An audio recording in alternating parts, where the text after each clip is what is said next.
Frauen nicht mehr trauen, da hinzugehen? Ja, ist so. Und ist das jetzt so eine, hat Ihnen das jemand erzählt oder haben Sie das irgendwo gelesen oder was ist da die Grundlage für? Das ist so eine Behauptung, die Sie hier in den Raum stellen? Das haben mir Frauen erzählt. Okay, ich weiß nicht, ob Sie jetzt jede Frau in Hamburg gefragt haben, aber da würde ich doch mal ein kleines Fragezeichen hinter die anekdotische Evidenz setzen. Nein, weil das sind solche Behauptungen, die ich wirklich schwierig finde. Aber dann müssen Sie mal die Hamburger Abendblatt lesen und da werden Sie feststellen, wie häufig diese Dinge immer wieder drinstehen. Auch das ist kein Beleg für Ihre Beobachtung. Ja, tut mir leid, aber ich meine, wir reden hier über Gefühlte. So können wir doch nicht Informationen verbreiten, also auf dieser Basis. Tut mir leid. Hey Leute, heute geht's richtig zur Sache. Melanie Amann vom Spiegel. Diese Frau ist das Paradebeispiel dafür, wie man sich ohne jegliche Ahnung in jedes Thema drängt, nur um ein bisschen Scheinwerferlicht abzubekommen. Sie hüpft von Talkshow zu Talkshow, haut eine Lüge nach der anderen raus und glaubt wirklich, sie kommt damit durch. Fakten, Fehlanzeige, alles frei erfunden. Hauptsache, sie steht im Mittelpunkt. Das ist keine Journalistin, das ist eine Selbstdarstellerin ohne Skrupel. Frau von Storch hat ihr das schon gezeigt. Aber Amann macht munter weiter. Unglaublich, was diese Frau sich erlaubt. Schauen wir es uns an. Auf geht's. Die Kreuze klar für die AfD, ja, das ist wunderbar. Wir schützen unser Land, das ist unser Ziel. Mit blauen Herzen geht's nach Brüssel mit viel Stil. Der Spiegel und sein Märchenerzähler Relotius sind zurzeit wieder in aller Munde. Sie erinnern sich?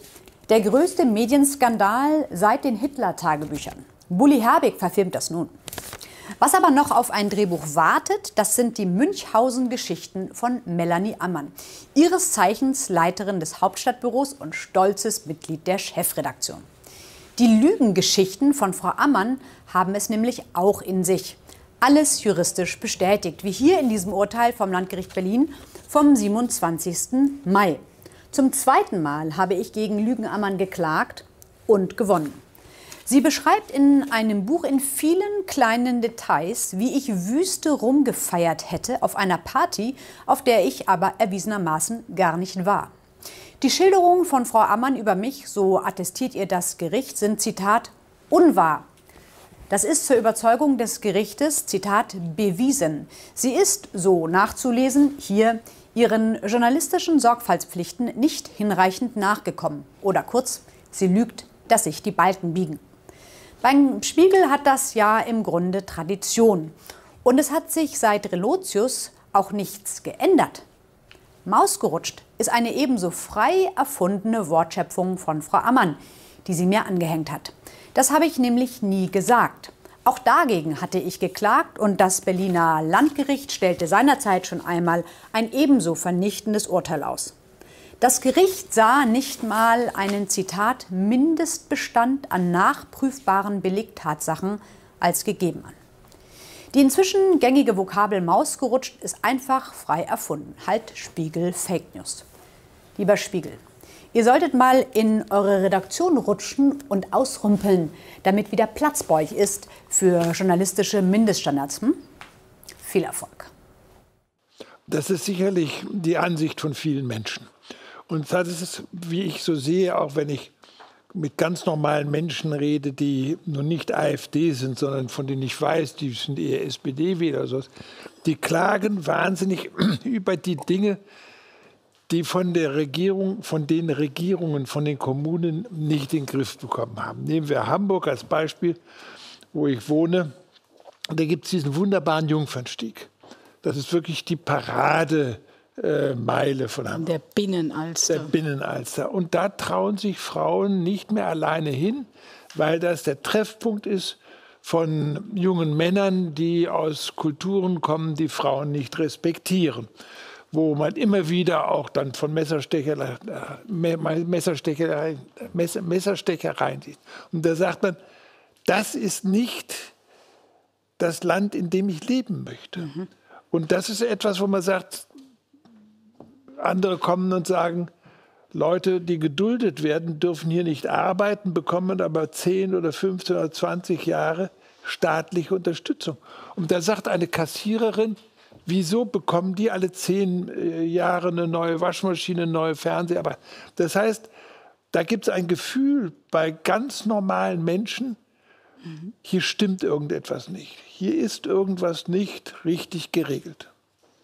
Wie die danach mit uns umgehen und wie die sich dann verhalten, ob da was für Kettenreaktionen das auslöst. Wir sehen doch in anderen Ländern, Frankreich oder so, Italien und so weiter, ist das auch ein Thema. Es ist ja kein deutsches Thema. Ja, ich sage ja nicht, dass es kein Thema ist. Wobei ich mich gerade frage, diese Sache mit dem Jungfernstieg, also ich wohne ja nicht in Hamburg, aber ist es wirklich so, dass sich Frauen nicht mehr trauen, da hinzugehen? Ja. Ist so. Und ist das jetzt so eine, hat Ihnen das jemand erzählt oder haben Sie das irgendwo gelesen oder was ist da die Grundlage für? Das ist so eine Behauptung, die Sie hier in den Raum stellen? Das haben mir Frauen erzählt. Okay, ich weiß nicht, ob Sie jetzt jede Frau in Hamburg gefragt haben, aber da würde ich doch mal ein kleines Fragezeichen hinter die anekdotische Evidenz setzen. Nein, weil das sind solche Behauptungen, die ich wirklich schwierig finde. Aber dann müssen Sie mal die Hamburger Abendblatt lesen und da werden Sie feststellen, wie häufig diese Dinge immer wieder drinstehen. Auch das ist kein Beleg für Ihre Beobachtung. Ja, tut mir leid, aber ich meine, wir sind doch hier, wir reden hier über so können wir doch nicht Informationen verbreiten, also auf dieser Basis, tut mir leid.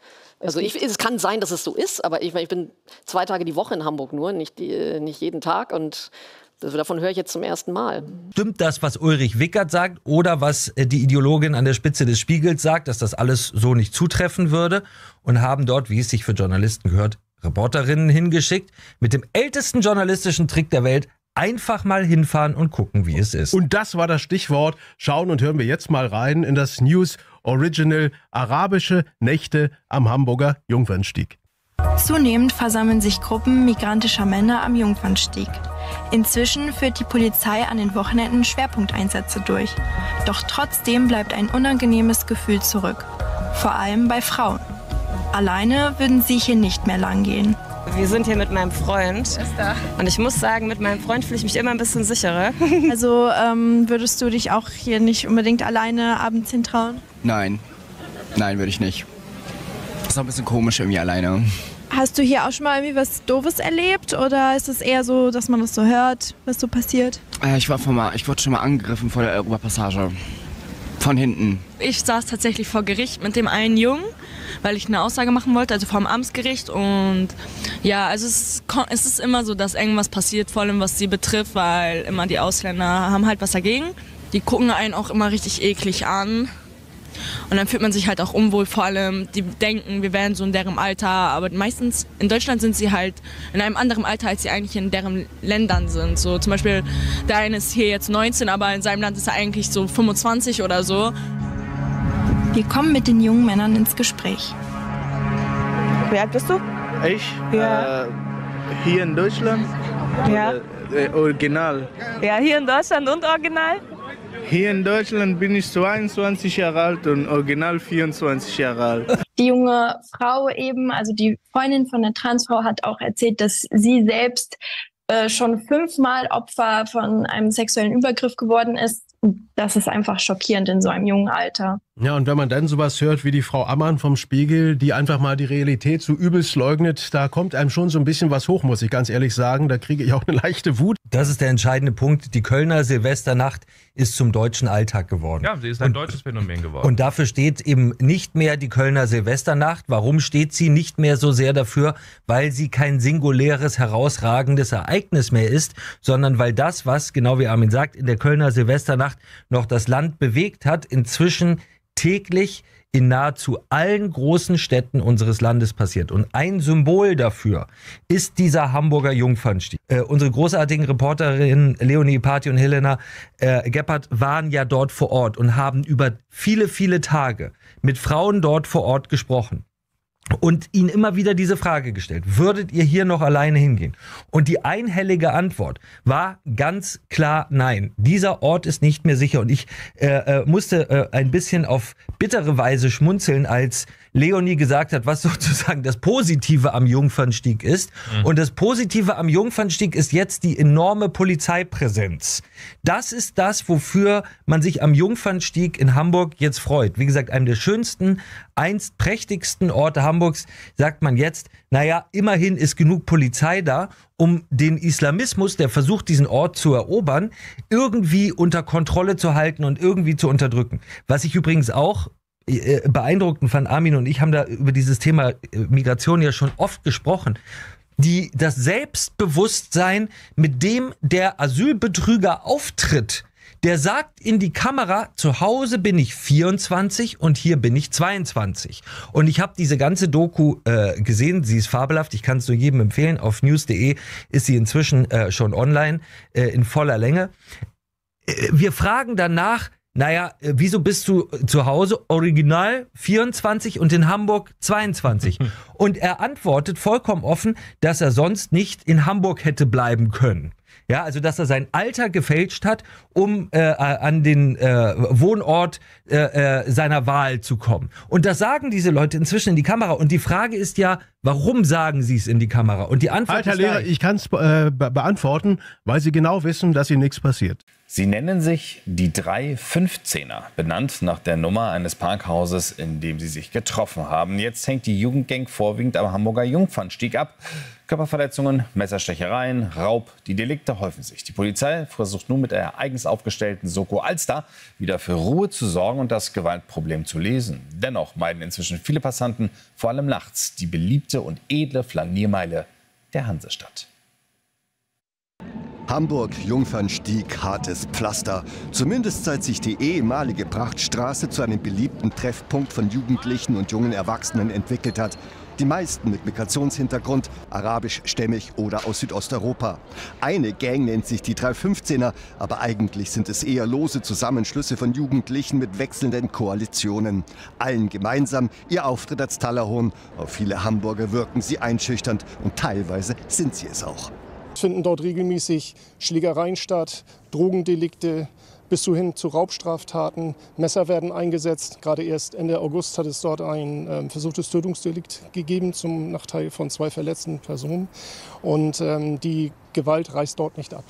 Die Polizei hat die Soko Alster gegründet. Viel geändert hat sich nicht. Viele Hamburger und vor allem Hamburgerinnen meiden die Gegend, vor allem abends und nachts. Für mich ist es auf jeden Fall manchmal sehr komisch, in der Nacht alleine hier in Hamburg rumzugehen. Ich bin auch sehr, sehr vorsichtig. Wenn man sich das so anschaut, ist es eigentlich ein total schöner Standort, den man ja eigentlich auch genießen könnte. Aber wenn man sich das halt abends anschaut, dann geht man doch lieber woanders hin. Das ist mehr Jugendbanden oder nicht nur Jugendbande, junge Männer mittleren Alters, alles. Also seit 2011 bin ich hier und seitdem hat sich das massiv verschlechtert. Die meisten Aggressionen spielen sich innerhalb der Straßengangs ab. Auch die Polizei zeigt deutlich mehr Präsenz. Dennoch bleibt für viele Bewohner der Hafenstadt ein ungutes Gefühl auf ihrer Prachtstraße, dem Jungfernstieg. Der hat seine Unschuld erst einmal verloren.